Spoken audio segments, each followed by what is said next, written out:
तारीख में जो तगड़ा आदमी गुजरा है ना सहाबा में से, हजरत अबू बकर के बाद जो तगड़े सहाबी थे, तगड़े, जिनके नाम से आज भी काफिर डर जाता है, कांपता है, वो हजरत उमर फारूक है रदी अल्लाह ताला। ये आदमी जमीन पे सोते थे, हजरत उमर जमीन पे, और चटाई बिछा के नहीं सोते थे, नंगी जमीन पे सोते थे। हजरत उमर ईद की नमाज पढ़ाने जाते थे तो बगैर जूतों के चले जाते थे, नंगे पैर चले जाते थे। हजरत उमर फारूक रदी अल्लाह ताला अन्हु लोगों के साथ जब बातें करने जाते थे, मुशावरत करने, तो कई जगह से कपड़ा फटा होता था। अगर ईरान का ईसाई बादशाह कहे उमर मैंने मिलना है, तो उमर कहते हैं जा दौड़ जा, टाइम कोई नहीं।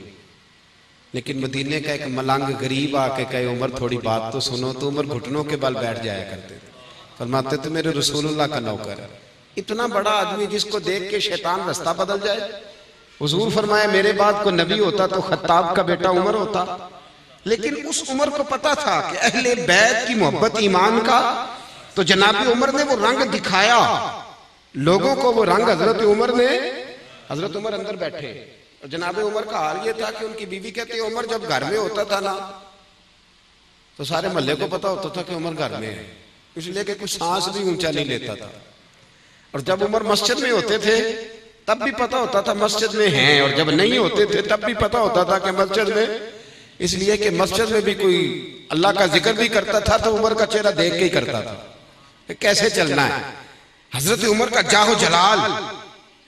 हजरत उमर अंदर बैठे हुजरा खास में, कुछ मुल्कों के सफीर आए हैं, कुछ सूबों के गवर्नर आए हैं, तो मीटिंग हो रही है। हजरत उमर के अपने बेटे जनाब अब्दुल्ला इब्ने उमर मुहद्दिस हैं, बहुत बड़े मदीने के। हजरत अब्दुल्ला इब्ने उमर रज़ी अल्लाह ताला अन्हु जनाब उमर के शहजादे मिलने आए, ने आके कहा मैं मिलने आया हूँ। हजरत उमर ने कहा वहां बाहर खड़े हो जाओ, मैं फारिग नहीं हूँ, और कोई भी आए तो अंदर ना भेजना। मेरी बातों की समझ आ रही है मेरे भाई? कोई शख्स भी आए तो उसको अंदर न भेजना। ठीक है जनाब, नहीं भेजते। हजरत उमर की गुफ्तगू जारी है, मीटिंग जारी है, बातें हो रही हैं। हजरत अब्दुल्ला इब्ने उमर कहते हैं थोड़ी देर गुजरी तो इमाम हसन आ गए।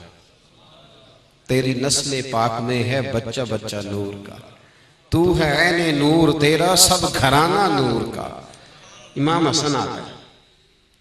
हजरत अब्दुल्ला इब्ने उमर को खड़े देखा, कहा अमीरुल मोमिनीन कहाँ है? कहा वो तो अंदर मीटिंग कर रहे हैं, और उन्होंने कहा था कि कोई आए तो अंदर ना भेजना। लेकिन तवज्जो करना, हजरत अब्दुल्ला इब्ने उमर कहने लगे शहजादे आप जाना चाहें तो मैं नहीं रोकता, आप जाना चाहें तो आपको नहीं मैं रोकता, आप जा सकते हैं। उन्होंने कहा क्या जरूरत है, अभी जोर की नमाज होगी, मस्जिद जाऊंगा, उमर से मुलाकात हो जाएगी, कुछ जरूरी तो नहीं जाना, जोर के वक्त मिल लूंगा। जनाब सैयदना इमाम हसन वापस आ गए, बातचीत खत्म हुई, मजलिस बर्खास्त हुई। हजरत उमर बार तशरीफ लाए। अब्दुल्ला इब्ने उमर से कहा जी किधर, क्या क्या काम आए हो? तो शहजादे डरते हुए कहने लगे हुजूर मेरी तो खैर है, इमाम हसन आए थे। तो कहा फिर क्या हुआ, तूने रोका तो नहीं? हजरत अब्दुल्ला इब्ने उमर कहने लगे हुजूर मैंने तो कहा था अंदर चले जाएं, लेकिन वो कहने लगे जोर के वक्त मस्जिद मिल लूंगा। हजरत सैयदना अब्दुल्ला इब्ने उमर कहते हैं उमर का रंग ही बदल गया। हजरत उमर छोड़ो सारे काम, दौड़े गए, कहते मैं पीछे पीछे इमाम हसन के दरवाजे पे दस्तक दी। इमाम हसन बाहर आए, कहा शहजादे मिलने आए थे तो बगैर मिले वापस क्यों आ गए? तो हजरत इमाम हसन कहने लगे अमीरुल मोमिनीन आप क्यों तशरीफ लाए? मुझे एक छोटा सा काम था, मस्जिद में जोहर के वक्त मुलाकात हो जाती, और वैसे भी आपका अपना बेटा खड़ा था दरवाजे पे, अपना बेटा। हजरत सैयदना उमर ने जब ये लफ्ज सुने तो चीख ही निकल गई, रो पड़े। कहने लगे मेरे बेटे का और आपका क्या मुकाबला, मेरे बेटे का और आपका क्या मुकाबला? शहजादे क्या उसके बाप का नाम अली है? क्या उसकी मां का नाम फातिमा है? क्या उसकी नानी का नाम खतीजतुल कुबरा है? क्या उसके नाने का नाम भी मोहम्मद मुस्तफा है? कहा आपका और उसका क्या मुकाबला? और फिर जोश जज्बात में सर से पगड़ी उतार डाली और कहने लगे बेटा मैं मक्के के सेराओं में ऊंट चराया करता था, और मुझसे 10 ऊंट नहीं संभाले जाते थे। मेरे वालिद खत्ताब मुझे डंडों से मारा करते थे। ये जो मेरे सर पे इज्जत के बाल हैं ये तेरे नाना मोहम्मद मुस्तफा के उगाए हुए हैं। ये तेरे नाना के उगाए हुए बाल हैं शहजादे ना, आप ऐसा ना करें। आप बिला, उनको पता था कि अहले बैत की मोहब्बत ईमान का। मेरे भाई यहाँ तो रंग ही बदल गया है। यहाँ तो लोगों के उन लोगों से यराने हो गए हैं जो यजीद को अमीरुल मोमिनीन मानते। यहाँ तो हम उनके पीछे जाके लग गए हैं जो आज मैं अक्सर कहता हूं मेरा हुसैन अभी करबला में है, इसलिए कि आज भी लोग कहते फिरते हैं कि यजीद वो तो जी 2 शहजादों की जंग थी, वो तो ये हो गया, वो तो 2 मिनट की बात थी, यजीद की तो गलती कोई नहीं थी। मैंने कहा इतने जो दावे करते हो तो बड़े बेटे का नाम यजीद क्यों नहीं रखते? रखो तो सही। लफ्ज यजीद तो बुरा नहीं ना, लफ्ज यजीद बुरा। हजरत बा यजीद बुस्तामी रहमतुल्लाह ताला अलैह, लफ्ज बा यजीद बुरा तो रखो ना अपने बेटे का नाम, क्यों नहीं रखते? तो भाई याद रखें और समझें, हम लोगों को ये बात अपने बच्चों को सिखानी होगी। और जो अहले बैत का प्यार सिखाता है वो सहाबा की दुश्मनी शुरू करा देता है माज़अल्लाह। ये घर में पढ़ाने का सबक है। घर में नबी पाक ने हुक्म दिया अपने बच्चों को 3 चीजें सिखाओ। या रसूलुल्लाह कौन सी? फरमाया एक अल्लाह का कुरान सिखाओ, दूसरा अपने नबी की मोहब्बत सिखाओ, तीसरा अपने नबी के घर वालों की मोहब्बत सिखाओ। नबी के घर वालों की मोहब्बत कौन सिखाएं? कारी साहब के मौलवी साहब? वालदैन। कौन जी? वालदैन। जब यकम मुहर्रम को हजरत उमर की बात घर में होगी तो बच्चे समझ जाएंगे कि हमें हजरत उमर से प्यार है। जब 18 ज़िलहज को हजरत उस्मान की बात होगी तो बच्चे समझ जाएंगे कि जनाब उस्मान गनी से बात प्यार करना है। जब 10 मुहर्रम को अम्मा वुजू करके चावल चुगेगी ना, वुजू करके, और अब्बा जी कहेंगे ये मेरी कमाई के असल पैसे, इनमें 1 रुपया भी नाजायज नहीं, आज मैंने हुजूर के अहले बैत नबुव्वत के लिए लंगर पकाना है, तो फिर इसका मतलब ये होगा कि हमें हुजूर के घर वालों से मोहब्बत है। ये हमारे तरीके बतलाए, ये हमारा अंदाज बतलाए। अंदाज मुसलमानों के हदीस में जो अमीर है उनका नाम हजरत अबू हुरैरा है रदी अल्लाह ताला, अमीरुल मोमिनीन फिल हदीस। ये हदीस में मुसलमानों के अमीर हैं हजरत अबू हुरैरा। आदमी जब अपने मुरीदों में बैठा हो ना तो किसी के लिए उठना बड़ा मुश्किल होता है, बड़ा मुश्किल। जब इंसान शागिर्दों में बैठा हो तो कोई आ जाए तो बंदा कहता है आता रहे, मैं सबक पढ़ा रहा हूं।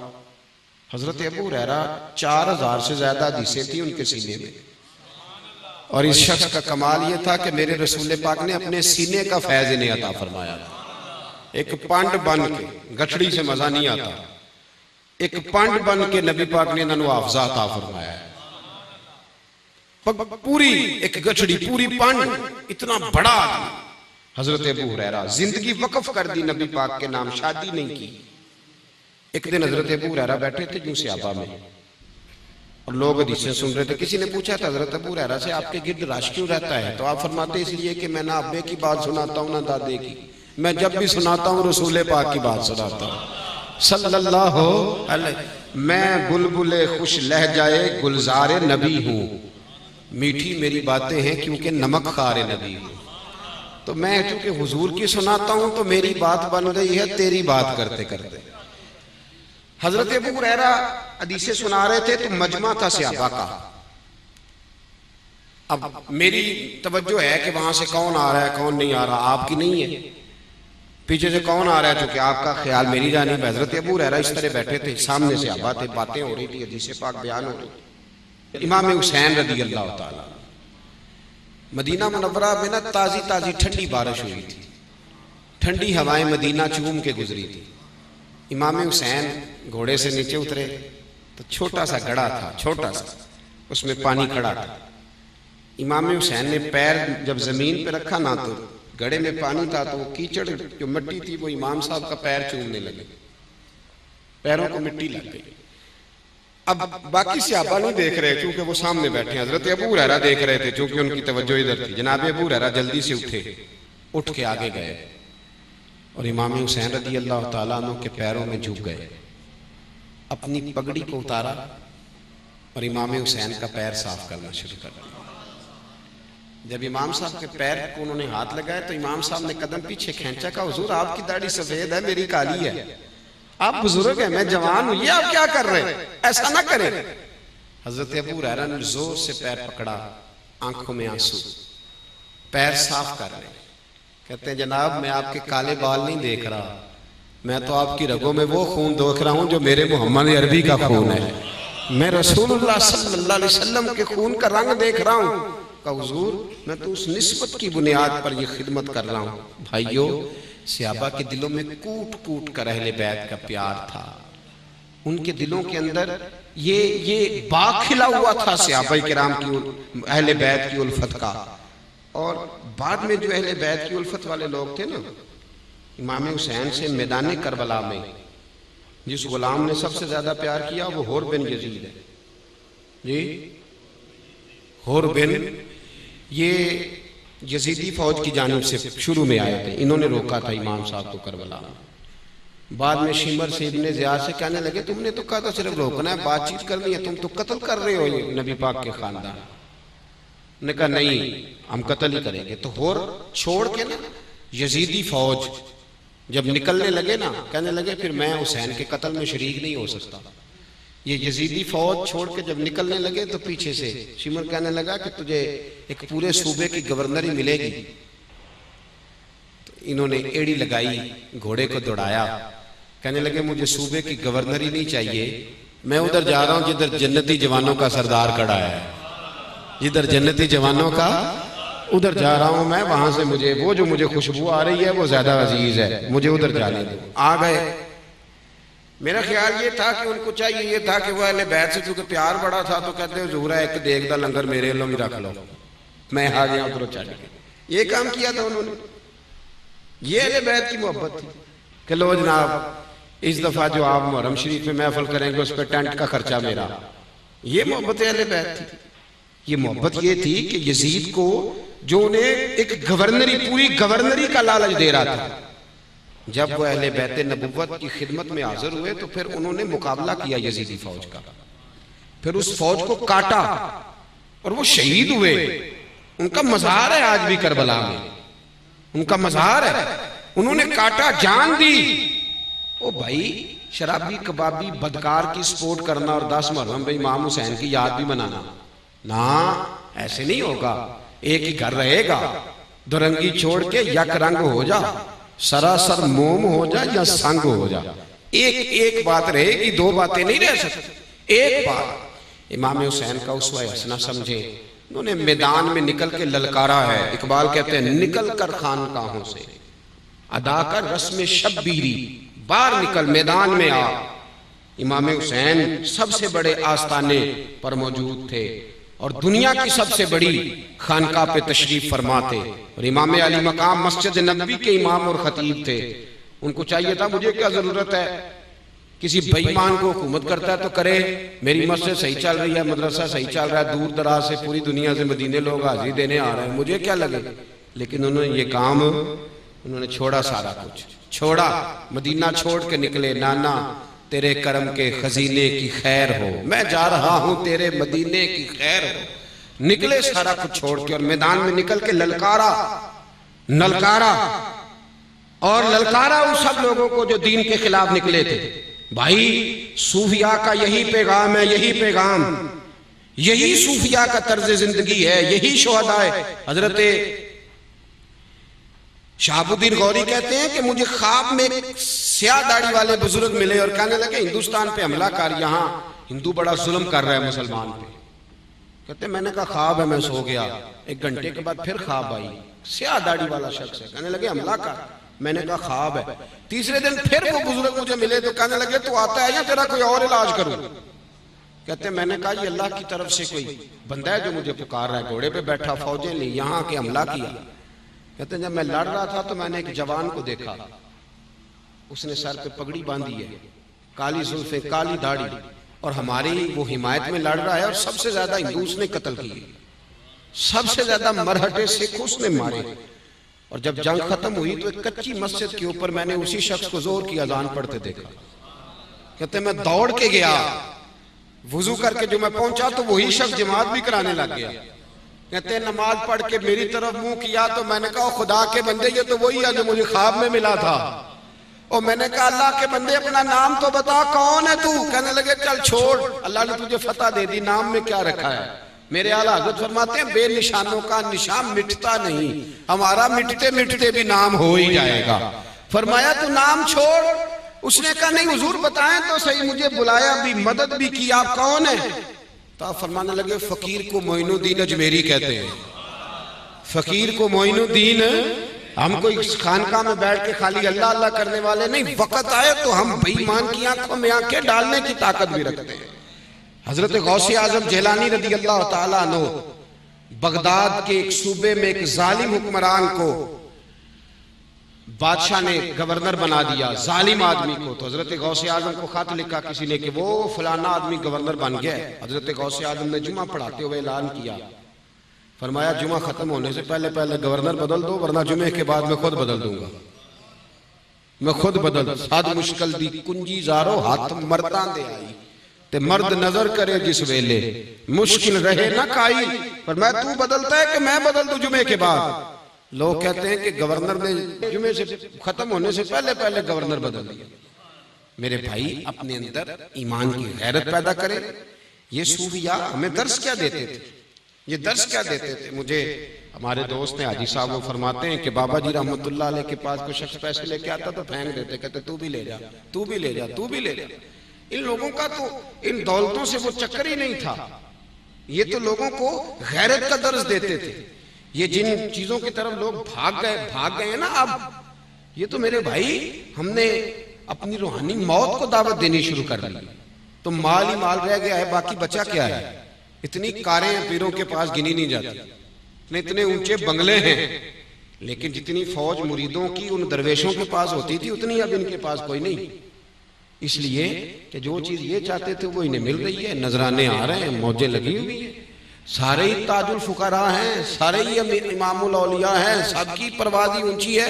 लेकिन भाई ये तो बताना कि तेरे चिराग से चिराग कितने रोशन हुए, ये तो बताना कि तेरी आहे सहरगाही से कितने लोगों ने तहज्जुद पढ़नी सीखी, ये तो बताना कितने लोग थे जो हराम छोड़ गए, ये भी बता कितने लोग थे जिन्होंने कहा बस भाई आज के बाद कोई ऐसा काम नहीं करेंगे जिससे अल्लाह रसूल नाराज हो, ये भी तो बताना।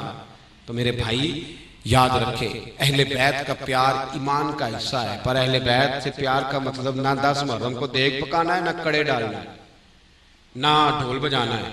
अहले बैत से प्यार का मतलब है जालिम के सामने डट जाना, दीन की बात डंके की चोट पे कहना, इहकाके हक के लिए हर वक्त तैयार रहना, और हवा किसी तरह की भी क्यों ना हो, किसी तरह की। इकबाल ने कहा था अगरचे बुत हैं जमात की आस्तीनों में, पर मुझे है हुक्मे अज़ां ला इलाहा इल्लल्लाह, बहार हो के खिजां ला इलाहा इल्लल्लाह। वो फिर एक जगह पे और कहते हैं हवा गो तुंदो तेज है लेकिन चिराग अपना जला रहा है, वो मर्द दरवेश हक ने जिसको अता किया है अंदाज़े खुसरवाना, सर उठा के जीना सीखे। और ये बात अपने दिल की तख्ती पे लिख लें कि इमाम ज़ैनुल आबिदीन से लेकर आज तक अगर इनकलाब आया है तो इन खानका वाले बुजुर्गों की वजह से आया है। दहशतगर्द कभी भी इनकलाब ला सकते, ये सवाल ही नहीं पैदा होता। और मैं बारहा कह चुका हूँ, शहाबुद्दीन गौरी ख्वाजा मोइनुद्दीन अजमेरी के गुलाम थे, सलाहुद्दीन नजूबी गौसे आजम के मदरसे के तालिब इल्म थे। 70,000 फौज थी सलाहुद्दीन नजूबी की, जिसमें 80% लोग गौसे आजम के हाथ पे बैठ थे। मैं दलाइल से बात करूंगा और मैं हवाले पेश करूंगा। और औरंगजेब आलमगीर ने दीन का काम किया, फतावा आलमगीरी लिखवाई, उसकी वजह यह थी कि वो मुल्ला जीवन के मुरीद थे। और महमूद गजनवी ने यहाँ दीन का बोलबाला किया, उसकी वजह यह थी कि हजरत अबुल हसन खरकानी के मुरीद थे, उनकी बारगाह में बैठा करते उनके साथ। और महमूद गजनवी कहता है इस बाबे ने मुझे मुतासर बड़ा किया है। क्यों? कहने लगे बाबा परवाह ही नहीं करता किसी की भी। मैं बात खत्म कर रहा था पर बात आ गई तो एक बात करता जाऊं। महमूद गजनवी कहते हैं कि सोमनाथ के मंदिर फतह कर रहा था तो फतह नहीं होती, तो मैंने कहा चलो बाबे से दुआ ही करा लो। मैं हजरत अबुल हसन खरकानी से दुआ कराने चला गया तो बाबा जी बैठे थे मुरीदों के पास, तो सर में खारिश हो रही थी। इस तरह का तो माहौल था ही ना उनका कि बस जब बाहर निकलना है तो फिर पूरा माहौल और तरह का कि जचे हर चीज। तो कहते हैं ऐसे ही मुरीदों के बीच ही उन्होंने ना सर से पगड़ी उतारी तो मुरीद से कहने लगे वे कि जुम्मा तो नहीं पै गए, जैसे होते हैं ये वैसे ही दिखते हैं, तो जरा देखना। तो मुरीद यूं देख रहा है, तलाश कर रहा है। उधर से महमूद गजनवी दुआ कराने आ गया।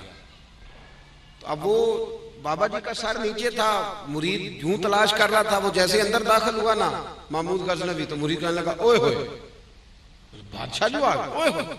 तो बाबा जी कहने लगे क्या हुआ है? कहने लगा जी बादशाह आ गया। कहने लगे छोड़, मैंने समझा को तगड़ी सारी जूं इसके हाथ आ गई है, बादशाह आ गया तो क्या हुआ? ये फकीरों का डेरा है, यहाँ हजारों बादशाह आते हैं, लाखों जाते हैं, हम तो सिर्फ एक बादशाह की तरफ तवज्जो रखते हैं, लिल्लाहिल वाहिदिल कहार। हमें बादशाहों से क्या, बादशाह तो यहाँ पानी भरते फिरते, हमें क्या लगे आता है? तो मैं समझा को जूं तेरे हाथ आ गई है, तू किसको प्रोटोकॉल दे रहा, छोड़। कहते महमूद गजनवी आके बैठा, उसने बातचीत की तो 2-3 अशरफियों की थैलियां मुसल्ले के नीचे रख ली। बाबा जी कहने लगे चलो नजराना तेरा कबूल है, पर एक शर्त है, पहले तू हमारा लंगर खा। मैंने कहा जी लंगर क्या है? तो उन्होंने एक रोटी का टुकड़ा, खुश्क रोटी, एक प्याला पानी का। तो बाबा जी ने वो रोटी टुकड़ा, पता नहीं परसों की थी कि कल की थी, वो जब खाई ना तो बादशाह नरम नाजुक रोटी खाने वाला मुर्ग मुसल्लम, उसके जब गले में गई तो अड़ गई, अंदर ही न जाए। तो बाबा जी कहने लगे शर्फियां उठा के ले जा अपनी, जिस तरह तेरे गले में हमारा लंगर अड़ गया, ये शर्फियां भी हमारे गले में अड़ जाती है, चल दौड़ जा। अब महमूद समझ गया, कहने लगा ये दुनियादार बाबा नहीं, ये को अल्लाह वाला है। अब समझ गया, जब समझ गया ना अंदर से, तो फिर जाने लगा। कहने लगा मैं जाऊं तो हजरत अबुल हसन उठ के मिले, माथा चूमा। कहने लगा पहले तो पूछा भी नहीं, आप कह रहे थे कि कोई जूं आ गई है काबू, अब प्रोटोकॉल दे रहे हो। फरमाने लगे पहले तो मुझे आम दुनियादार बंदा समझ के आया था, अब तू समझ गया है, तेरा दिल साफ हुआ है, मेरे दिल से तेरे लिए दुआएं निकलनी शुरू हो गई। उसने कहा हुजूर कोई दुआ ही कर दे, कुर्ता उतार के दिया। फरमाया जब बड़ी मुश्किल पेश आए तो मेरा कुर्ता सामने रख के दुआ करना, ये वो मेरा कुर्ता है जो कुर्ता पहन के मैंने एक लम्हे के लिए भी अपने रब की नाफरमानी नहीं की, एक लम्हे के लिए। फरमाया जाके दुआ करना, अर्श का मालिक तेरी कबूल करेगा। कहता मैं कुर्ता ले गया, सोमनाथ के मंदिर नहीं फतह होते थे, मैंने कुर्ता रख के कहा अल्लाह इस बाबे के कुर्ते के सदके फतह दे दे। सवेरे फतह हो गई। कहते हैं रात को हजरत अबुल हसन खरकानी ख्वाब में मिले, कहने लगे कख मोल नहीं डाला तूने मेरे कुर्ते का, कोई कीमत नहीं डाली, बस एक फतह मांगी। तो कहा हुजूर क्या मांगता? फरमाया ये वो कुर्ता था जो पहन के एक लम्हे मैंने नाफरमानी नहीं की रब की, ये कुर्ता पहन के मैं कुरान पढ़ता रहा, दुरूद पढ़ता रहा, रसूलुल्लाह की सना पढ़ता रहा, और जब मैं रब की रजा में उसके महबूब की याद में रोता था तो आंसू भी इस कुर्ते पे गिरते थे। इतना आला कुर्ता था, तूने एक फतह मांगी। ओ महमूद काश तू ये कुर्ता रख के दुआ मांगता कि अल्लाह हिंदुस्तान के सारे काफरों को कलमे की तौफीक दे दे, अल्लाह ने सबको मुसलमान कर देना था। तूने एक फतह मांगी है सिर्फ। ये सारे लोग जितने बादशाह थे ये सूफिया के गुलाम थे। अब जो जहादी तंजीमें चंदा इकट्ठी करती है ना, खालें इकट्ठी करती हैं, वो सिर्फ मरकज बनाती हैं, ये असला खरीदती हैं आपके खिलाफ, कोई जिहाद करने के वो काबिल इसलिए कि जिहाद तो सूफिया के मानने वाले करेंगे। तो मेरे भाई अहले बैत का उसवा यही है, पैगाम सूफिया यही है। इसलिए अपने अंदर हुस्न पैदा करें, रानाई पैदा करें। आप अगर अल्लाह वालों को मानने वाले हैं तो जो आपके पास बैठे उसे खुशबू आनी चाहिए कि ये अल्लाह वालों को मानने वाला है। जो किसी दा शुकुंदा गल उसे दी करदा है, 100 मकर बहाने करके ते ओदे ही मरदे। आपसे खुशबू आए, जो आपके पास बैठे वो समझे कि जब इसकी खुशबू इतनी आला है तो जिससे ये लेके आया उसके पास कितना जखीरा होगा। तो खुशबू आए आपसे, अगर आपसे खुशबू ना आई तो इसका मतलब है आपने कुछ, मैं पता नहीं 2 जुमलों में बात समझा सका हूं कि नहीं समझा सका। आपसे खुशबू आए, खुशबू पैदा करो, इस खुशबू की जरूरत है। अल्लाह इस आस्थाने को कयामत की सुबह तक आबाद रखे, साहिबजादों को इल्म नाफे की दौलत वाफर नसीब फरमाए, और अल्लाह तबारक व तआला हमारी हाजिरी कबूल फरमाए।